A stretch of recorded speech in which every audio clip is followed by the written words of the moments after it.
আমেরিকার এক বিমানবন্দরে হঠাৎ এক অদ্ভুত ঘটনা ঘটে, যেটা পৃথিবীর ইতিহাসে এমন ঘটনা আর কখনোই ঘটেনি। বিমানবন্দরে এক অচেনা নারী অদ্ভুতভাবে ধরা পড়ে।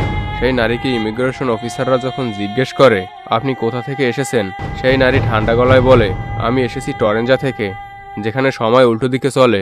এটা শুনে অফিসাররা অবাক হয়ে যায়। তার হাতে থাকা পাসপোর্টে লেখা টরেঞ্জা, কিন্তু বিষয় হলো পৃথিবীতে টরেঞ্জা নামে এমন কোনো দেশই নেই যার কথা এই মহিলা বলছিল। পাসপোর্টের পৃষ্ঠাগুলো ছিল এক অদ্ভুত ভাষায় লেখা, যা কোনো সফটওয়্যারই অনুবাদ করা যায় না। এমনকি তাকে স্ক্যান করলে সিস্টেমে দেখা যায় নো হিউম্যান ম্যাচ ফাউন্ড, মানে মানুষের ডিএনএর সাথে কোনো মিল নেই। তাহলে সে কি এলিয়েন নাকি অন্য কোনো গ্রহ থেকে এসেছে, তা নিয়ে সবাই হইচই শুরু করলো। এমনকি তার লাগেজে পাওয়া যায় কিছু অদ্ভুত কয়েন, যেগুলোর উপরে ছিল 3টি সূর্যের চিহ্ন, যা পৃথিবীর কোনো দেশেরই কয়েনের সাথে মিল নেই। এমনকি তার মোবাইল ফোনে কোনো সিম কার্ডও ছিল না, তবু মোবাইলে সময় চলছিল পৃথিবীর সময়ের চেয়ে 7 ঘন্টা পিছিয়ে। আর এসব দেখে সবাই চিন্তায় পড়ে যায়, এমনটা কিভাবে সম্ভব? আর এই নারী কি আসলেই মানুষ নাকি অন্য কোনো গ্রহ থেকে এসেছে? এই খবর পুরো আমেরিকায় ছড়িয়ে যায়। কিন্তু অফিসাররা যখন এই মহিলার মোবাইল ফোনটি পরীক্ষা করে, দেখতে পায় সেখানে অদ্ভুত কিছু চিহ্ন ও অজানা ভাষায় লেখা কয়েকটি ফোল্ডার। সব ফাইলের নামের পাশে একটাই তারিখ, 13/13/2097, যা পৃথিবীর কোনো ক্যালেন্ডারই নেই। এরপর তাকে একটি বিশেষ ল্যাবে নিয়ে জিজ্ঞাসাবাদ করা হয়। এই মহিলা শান্তভাবে বলে, আমি টরেঞ্জা থেকে এসেছি, যেটা পৃথিবীর সবচেয়ে ঠান্ডা দেশ।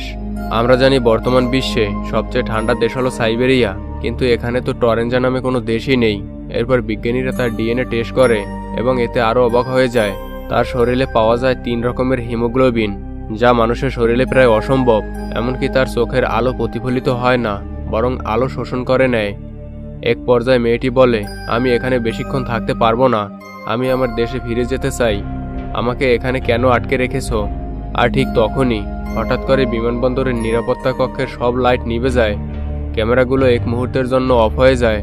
স্ক্রিনে দেখা যায় শুধু সাদা আলো। আলো ফিরে আসার পর দেখা যায় ওই মহিলা কোথাও নেই, শুধু টেবিলের উপর পড়ে আছে তার পাসপোর্ট। এক অফিসার বলেন, যদি সময় সত্যি উল্টো চলে, তাহলে হয়তো সে আমাদের ভবিষ্যৎ থেকে এসেছিল এবং এখন সে ফিরে গেছে তার সময়ের দেশে টরেঞ্জা। তবে প্রশ্ন থেকেই যায়, এই অজানা মহিলা কে, আর কোথা থেকে এসেছিল, কেনই বা এসেছিল, আর হঠাৎ করে কোথায় হারিয়ে গেল?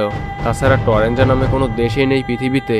তাহলে ওই নারী টরেঞ্জা দেশ থেকে কিভাবে এলো? তবে কি ভবিষ্যতে সাইবেরিয়ায় টরেঞ্জা নামে কোনো দেশ হবে? আপনার কি মনে হয়? অবশ্যই কমেন্টে জানাবেন। তাছাড়া এমন অজানা রহস্য জানতে আমাদের চ্যানেলকে সাবস্ক্রাইব করে সাথেই থাকুন এবং ভিডিওটি শেয়ার করে দিন, যাতে অন্যরাও এই রহস্য জানতে পারে।